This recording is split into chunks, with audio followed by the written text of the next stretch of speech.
கருப்பன் பரசன். பொதுவா உங்களுடைய எல்லா படைப்புகளுமே பெரும்பான்மையாக தோற்கடிக்கப்பட்ட சமூகத்தின் பொருளாதாரம் தான் பார்த்துட்டு இருக்கோம். நாங்க உங்களுக்கு எதிராக, உங்களுடைய படைப்புகளுக்கு எதிராக இன்னொரு பக்கம் சிறுபான்மைக்கு ஆதரவாக படைப்பாளர்கள் வந்துகிட்டு இருக்காங்க. இப்போ வாசகனுக்கு மிகப்பெரிய பொறுப்பு இருக்குது. நாம ஒரு இடத்திற்கு கிட்டத்தட்ட ஒரு 10,000 தலைப்பேர்கள் மேல நூல்கள் வந்துகிட்டு இருக்குது. இப்போ வாசகன் தேர்வு செய்து படிக்க வேண்டிய இடத்துல அவன் இருக்கான். ஏன் சொல்றேன் அப்படின்னாக்கா, வாசிப்பு தான் ஒருத்தன் படைப்பாளியா மாற்றும். அப்போ அந்த படைப்பாளிக்கு மிக பெரிய பொறுப்பு இருக்கும் பொழுது, அவன் வாசகனாக இருக்கும் பொழுது, இப்படி இருக்கக்கூடிய இடத்துல இந்த பெரும்பான்மை சமூகத்துக்கு ஆதரவாக குரலும், சிறுபான்மையிற்கு அதாவது வெற்றி பெறக்கூடிய சிறுபான்மையிற்கு ஆதரவாக சில குரல்கள் இருக்குது. அப்ப இதை எப்படி தேர்வு பண்ணி படைக்க வேண்டிய பொறுப்பு வாசகனுக்கு இருக்குது. வாசகன் படைப்பாளியாக மாறும் பொழுது அவனுக்கு எந்த மாதிரியான பொறுப்பு இருக்குது சமூகத்துல? நீங்க என்ன சொல்ல வரீங்க? இல்ல, வாசிப்பு நோக்கி எல்லாரும் வரணும்னு நம்ம சொல்றப்போ அது தன்னால நடக்கும்னு நான் சொல்லவே இல்லை, நான் நினைக்கவும் இல்லை. வாசிப்பு என்பது ஒரு இயக்கமாக மாற்றப்பட வேண்டும். அப்படி இல்லாமல் நம்மளுக்கு வாசிக்க மாட்டாங்க. ஒரு சிலர் வாசிக்கலாம், சின்ன வயசுலேயே வாசிக்கக்கூடிய இன்பத்தை அனுபவித்தவர்கள் சின்ன வயசுலேருந்தே வாசித்து வந்துட்டே இருப்பாங்க. பெருவாரியான மக்கள் வாசிப்புக்குள்ளே வரமாட்டாங்க. நீங்க அப்படி அவங்க தான் மெஜாரிட்டி. அவங்கள வாசிக்க வைக்கிறதுக்கு வாசிப்பை ஒரு இயக்கமாக நம்ம கட்டமைக்க வேண்டிய ஒரு தேவை இருக்கு. இப்ப அதான் செஞ்சுட்டு இருக்கோம். தாமிரத்தில் செய்யற முக்கியமான வேலையை அதுதான் நினைக்கிறேன். நான் செய்யற முக்கியமான வேலை அதுதான். நீங்க ஒரு மாவட்டத்துல ஒரு 50-60 பேரை சூஸ் பண்ணி ஒரே புத்தகம் 60 காப்பி வாங்கி கொடுத்து படிக்க சொல்லி ஒரு மாசம் கழிச்சு அவங்களை கூட்டி உட்கார வச்சு அது கொடுத்து ஒரு டிஸ்கஷன் ஒரு நாள் முழுக்க நடத்துறோம். இது எப்படியே நடத்திட்டே இருக்கும், மாசம் நடத்திட்டே இருக்கும். அப்போ அவங்க வாசிக்கிறாங்க, வாசிக்கிறாங்க. என்ன புத்தகம் வாசிக்கிறதுங்கிறத டிஸ்கஸ் பண்ணி முடிவு பண்ணோம். நான் சூஸ் பண்ணி படிக்கணும்னு சொன்னேன் இல்லையா? அப்ப எதை சூஸ் பண்றதுங்கிறதுக்கு ஒரு பயிற்சி வேணும் இல்ல? அப்ப அதுல அந்த துறை சார் ரொம்ப நாளா வாசிச்சுட்டு இருக்கிறவங்ககிட்ட ஆலோசனை கேட்கலாம். என்ன புத்தகம் படிக்கணுங்கிறத சூஸ் பண்ணி அதை வாங்கி படிச்சு விவாதிச்சு அதை ஒரு இயக்கமாக செய்யணும். நம்ம வாசிக்கிற இடம் தப்பிக்க முடியாது. 23ஆம் தேதி போய் நம்ம புத்தகத்தை பத்தி பேசணுமே, படிச்சே ஆகணுமேங்கிற மாதிரி ஒரு நிர்பந்தத்தை உருவாக்கணும். அப்பதான் வாசிப்பாங்க. எப்படி ஆண்களை சமைக்க வைக்க முடியாதோ அதே போல நம்முடைய மக்களை வாசிக்க வைக்க முடியாது. அவங்களுக்கு வேற பல வேலைகள் இருக்கு. ஒரு தொழிலாளி படிச்சிருக்காரு, ஒரு பட்டதாரியா இருக்காரு, ஆனா ஒரு தொழிலாளியா இருக்காரு. அவருடைய வேலை சூழ்நிலைக்கு நடுவில் இருக்கக்கூடிய ஒரு நேரம், ஒரு உடல் உழைப்பு அவரை எக்ஸாஸ்ட் பண்ண வச்சதுக்கு அப்புறம் அவர் எப்படி படிப்பாரு அப்படிங்கிற கொஸ்டின்லாம் இருக்கு. அப்போ அவருக்கு ஒரு வைத்தியத்தை நம்ம சொல்ல வேண்டிய அவசியம். எப்படி அவரவருடைய வாழ்க்கையிலிருந்து வாசிப்புக்கான நேரத்தையும் மனநிலையும் எப்படி காப்பாற்றுவதுன்னு டிஸ்கஸ் பண்ண வேண்டியிருக்கு. இது வாசிப்புக்கு முந்தின கட்டம். வாசிப்பே முதல் கட்டம் நம்ம சொன்னோம். அதுக்கு முன்னாடி ஒரு கட்டம் இருக்கு பாருங்க. ஒவ்வொருவரும் வாசிப்புக்கான நேரத்தை எப்படி கண்டுபிடிப்பது, அது இன்னொருத்தர் சொல்ல முடியாது. ஆனா அதை டிஸ்கஸ் பண்றதுக்கு அவங்களுக்கு ஆளே இல்லை. எனக்கு இப்படி விளையா இருக்கு சார், நான் எப்படி சார் படிக்க முடியும் தான் எல்லாரும் சொல்லுவாங்க. உங்களுக்கு என்ன சார், உங்களுக்கு நிறைய டைம் இருக்கு, நீங்க வாசிச்சிருக்கீங்க, எங்களுக்கு எங்க டைம் இருக்கு? பெண்கள் எல்லாருமே கேட்கற கேள்வி அது. எப்படி சார் நீ புருஷனா சோரம் சொல்லி படி அப்படின்னு சொல்லுவாங்க. அது நடக்காது இல்லையா? அப்போ அந்த இருக்கிற நேரத்துக்குள்ள அவங்க எப்படி நீங்க வாசிக்கலாம் அப்படிங்கிற டெக்னிக் சொல்லணும். அப்படி படிக்கிற பெண்கள் இருக்காங்க. எல்லா வேலையும் பார்த்துட்டு புத்தகம் வாசிக்கிற பெண்கள் அவங்கள பேச வைக்கணும். டிஸ்கஸ் பண்ணணும். நீங்க வாசிக்க வைக்கிறது அப்படிங்கிறது வெறும் புத்தகத்தை கொடுக்கிறதோ புத்தகத்தை முன்வைத்து டிஸ்கஸ் பண்றதோ அல்ல விஷயம். ஒவ்வொருத்தருக்கும் வாசிப்பதற்கான தடைகளை எல்லாம் என்னென்ன டிஸ்கஸ் பண்ணி, இதை டிஸ்கஸ் பண்றதுக்கு பள்ளிக்கூடத்துல இடம் கிடையாது, எங்கேயும் இடம் கிடையாது. நம்முடைய மனிதர்களை, நம்முடைய சக மனிதர்களை வாசிக்க வைப்பதற்கு அக்கறையான வாதமே கிடையாது.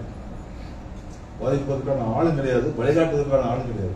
தற்செயலா கொஞ்சம் பேர் வாசிக்க வந்துட்டோம், அவ்வளவுதான். தற்செயலா வந்ததே ஒரு கணிசமான எண்ணிக்கையில் இருக்கு தமிழ்நாட்டில். நல்ல விஷயம் தான். ஆனா பெருவாரியான மக்களிடம் வாசிப்புங்கிற வாசனையே கிடையாது. அவங்கதான் உழைக்கும் மக்கள், அவங்கதான் இந்த சமூகத்தை மாற்றப் போகிறவர்கள். அவங்க கிட்ட நம்ம வாசிப்பு கல்ச்சருக்குள்ள அவங்களை எப்படி கொண்டு வர போறோங்கிறது ஒரு பெரிய சவால். அது எல்லா இயக்கங்களும் செய்ய வேண்டிய வேலை. அதை அதான் சொல்றது, வாசிப்பு என்பது அவங்கவுங்க படிச்சுக்கிட்டோம். நம்ம இந்த மாதிரி கூட்டங்கள்ல 2 திட்டி விட்டோம்னா 2 பேர் படிச்சிருவாங்க, மனச்சாட்சி கொடுத்து வாசிச்சிருவாங்கன்னு நினைக்க முடியாது. அதை ஒரு திட்டமிட்ட வகையிலான ஒரு மூவ்மெண்டாக செய்யணும் வாசிப்பு.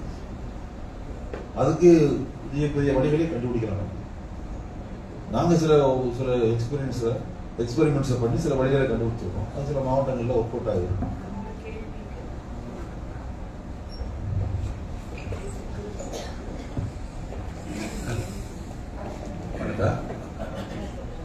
தொடர் நீங்க ஆரம்பத்துல பேசும்போது நம்ம மக்களின் மொழியில நமக்கு பேச தெரியல. நீங்க லேட்டஸ்டா நம்ம ஜேகே நீங்க சொன்ன தத்துவவாதி ஜேகே இல்ல, பாண்டிச்சேரி ஜேகே, அறிவொளி ஜேகே சொன்னாரு. அதுதான் நடந்தே நாம் சாலை அமைத்தோம் புத்தகத்தை வாங்க.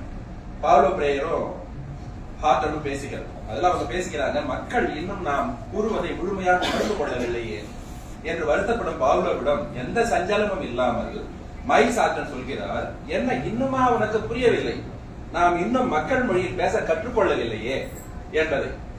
இந்த வார்த்தைகளோட எனக்கு என்ன ஒரு சந்தேகம்னா, நமக்கு மக்கள் மொழியில பேச தெரியலையா, நமக்கு தெரியலையா என்பதுதான் திரும்ப திரும்ப கேட்டுட்டு இருக்கேன். 1947 ஒரு புத்தகம், ஒரு சின்னோண்டு புக், 5 ரூபாய்க்கு வந்தது முதல்ல. அந்த புத்தகத்தை நான் பஸ்ல படிச்சுட்டு இருக்கும்போது பக்கத்துல இருந்த ஒரு சயின்டிஸ்ட் கிட்ட கொடுத்தேன். என்ன அவ்வளவு ஆழமா படிச்சிருங்க. அந்த புக்கை படிச்ச உடனே அவர் என்ன சொன்னாரு, தயவு செஞ்சு எனக்கு ஒரு 100 புத்தகம் வாங்கி கொடுங்க, சும்மா வீட்டுக்கு வரவங்களுக்கு டீ காஃபி கொடுத்ததுக்கு அப்புறம் இந்த புத்தகத்தை கொடுத்து அனுப்புவோம், நாடுனா என்னன்னு தெரிஞ்சுக்கிட்டேன். இப்ப உமர் ஃபாரூக் கூட வந்திருக்காரு. நீங்க எழுதின அந்த முன்னுரையை படிச்சுதான் உடலின் மொழி புத்தகத்தை நான் படிச்சுட்டு அதை கிட்டத்தட்ட ஒரு 500 புத்தகம் நான் வித்திருப்பேன். விற்கிறன்றது இல்ல, இந்த ரிட்டையர் ஆகிற நேரத்துல எல்லாம் கொடுத்திருப்பேன். அதே போல கூட நான் நமக்கான குடும்பம் புத்தகம் இருக்கு இல்லையா, 2 லட்சத்துக்கும் மேல விற்பனை ஆயிருக்கு. எப்படி ஒவ்வொரு கல்யாணங்களையும் கொடுத்தது, என்னோட மகன் கல்யாணத்துக்கு கொடுத்திருக்கு. அப்போ நமக்கு பேச தெரியவில்லையா, மக்களின் மொழியில் பேச தெரியவில்லையா? அது இல்ல, நமக்கு பேச தெரியுது.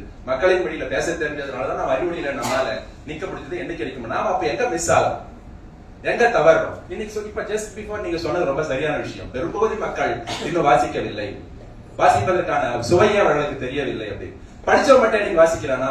வாசிக்கிறான், அவன் குழம்பு சார்ந்து மட்டும் வாசிக்கிறான். எனவே இந்த மாதிரியான விஷயங்கள் கொஞ்சம் குழப்பம் இருக்கு தோழர். நமக்கு மக்களின் மொழியில் பேச தெரியவில்லையா என்றதான்.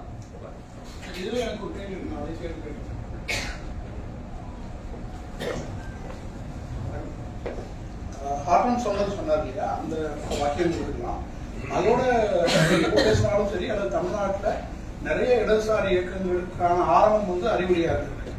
சமீபத்தில் பார்க்குற இலக்கியம் தான் அது மாவோ சொன்ன அதே விஷயம் தான். மக்களிடம் போ, அவங்கள்ட்ட கற்றுக்கிட்டு அவங்களுக்கே சொல்லிக் கொடு, அது வேற யாருக்கா சொல்லிக் கொடுக்குற விஷயம். இதை அறிவொளி ரொம்ப சரியாவே பண்ணிச்சு நினைக்கிறேன். சில விஷயங்கள் அதுக்கு பின்னாடி கவர்மெண்ட் செட்டப் இருந்தது, பிஜிஎஸ் இருந்தது, பெரிய அளவில் ஒரு தொடர்பு இருந்தது. அதையே நமக்கு ரிப்ளிகா பண்ணவே முடியல. சயின்ஸ் ஃபாரமும் அது பண்ண முடியல, அதாவது பெண்களுக்கான அமைப்புகள் பண்ண முடியல, இளைஞருக்கான அமைப்பு பண்ண முடியல.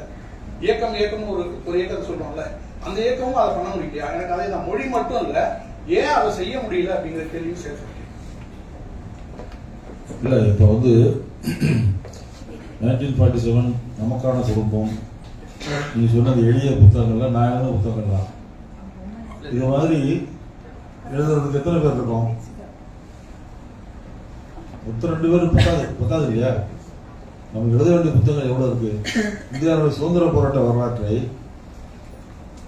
எடுத்துக்கொண்டு வாசிக்கிற வாசகர்களுக்கான ஒரு வருஷம் தேவை. கொஞ்சம் ஒரு 5 பொருள் படிச்சிருக்காங்க, வாசிச்சிருவாங்க, அவங்க லெவலுக்கு அதே புத்தகத்தினுடைய இன்னொரு வருஷம் தேவை. அதை விட கொஞ்சம் வேகமாக வாசிக்கிறவங்களுக்கு ஒரு வருஷம் தேவை. காலேஜ் லெவலுக்கு படித்தவங்களுக்கு இன்னொரு வருஷம் தேவை. ஒரே புத்தகம் பல வெர்ஷன்ஸ், பல மொழிகளில் எழுதப்பட வேண்டிய தேவை இருக்கு. அவ்வளோ எழுத்தாளர்கள் தேவைப்படுறாங்க. எத்தனை பேர் இருக்கோம்? நம்ம 2 பேர் எழுதுறாங்க, ஈஸியாக எழுதிட்டாங்கிறத வச்சு நமக்கு மொழி பிரச்சனை இல்லைன்னு நம்ம முடிவு வர முடியாது. மொழி பிரச்சனை தான். இந்த புத்தகம் 2 லட்சம் காப்பி போயிருக்குன்னு சொன்னா கல்யாண வீட்டுல எல்லாம் அவனுக்கு கொடுத்தோம். அது ஒரு மூவ்மெண்ட் ஆச்சு. புத்தகங்களை பரிசீலிப்பது அப்படிங்கிற ஒரு இயக்கத்தினால் அதிக புத்தகங்கள் போயிருக்கு இல்லையா? நான் அதை ஒரு இயக்கமாக்குங்க. எதுவாக இருந்தாலும் நம்ம இயக்கமாக்கணும். வாசிப்பை ஒரு இயக்கமாக்க வேண்டும், சமையலே ஒரு இயக்கமாக்க வேண்டியிருக்கு. எதை எடுத்தாலும் அதை ஒரு மூவ்மெண்ட்டாக எப்படி பில்டப் பண்றதுன்னு நம்ம பார்க்கணும். அப்போதான் அது அது போகும். அதாவது இந்த இயக்கங்கள்லாம் கைவிட்டுச்சு. அதை அப்போ அறிவொளி அப்படியே இருந்துச்சு, அது ஏன் திரும்ப ரிப்பீட் ஆகலை?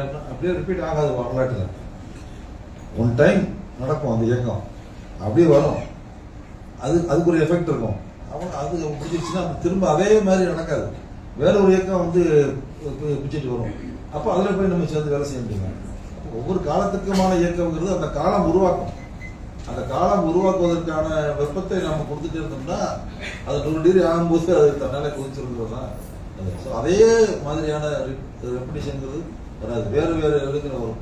சில சமயம் ஒரு இயக்கம் நடந்துட்டு இருக்கு, நமக்கே தெரியாது, அது இயக்கம் தெரியாது, நம்ம அதை வந்து ஒதுக்கி கூட இருந்திருப்போம். அப்படிலாம் கூட நடக்கும்.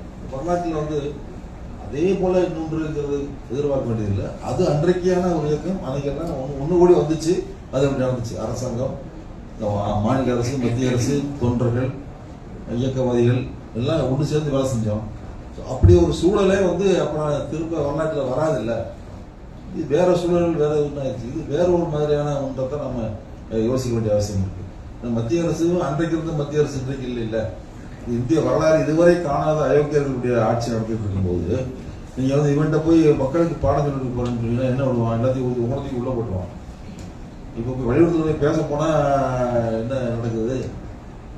நீங்க அப்படியே காலம் மாறும்போது அதுக்கேற்றபடியான இயக்கங்கள் என்னன்னு நம்ம திட்டமிடணும், தவிர ஒரு ரெப்ளிகாங்கிறது சாத்தியமே கிடையாது வரலாற்றுலதான் என்னுடைய பார்வையா இருக்கு. அதுக்கு இயக்கங்கள் மட்டும், எல்லா இயக்கங்களுமே பொறுப்பு தான். எந்த இயக்கத்துக்கு மக்களை வாசிக்க வைக்கணுங்கிற அக்கறை இருக்கு, வாயலோட தான் இருக்கு. எந்த இயக்கத்தை எடுத்துட்டோம், அது பிராக்டிக்கலா எப்படி செய்யறது அப்படிங்கிறது தான் நமக்கு சவால். நீ நல்லெண்ணங்கள் மட்டும் மாற்றத்தை கொண்டு வராது இல்ல. சிறந்த தத்துவங்கள் நம்மகிட்ட இருக்கு, தத்துவங்கள் தானாக மக்கள்கிட்ட போய் சேருமா? அதை எடுத்து செல்வதற்கு ஆள் வேணும் இல்ல. அந்த மாதிரி நிறைய பிராக்டிக்கலா நம்ம எல்லா இயக்கங்களுமே பிராக்டிக்கலா யோசிக்க வேண்டிய ஒரு தேவை. உட்டோப்பியனாக யோசிச்சுட்டே இருக்கணும்.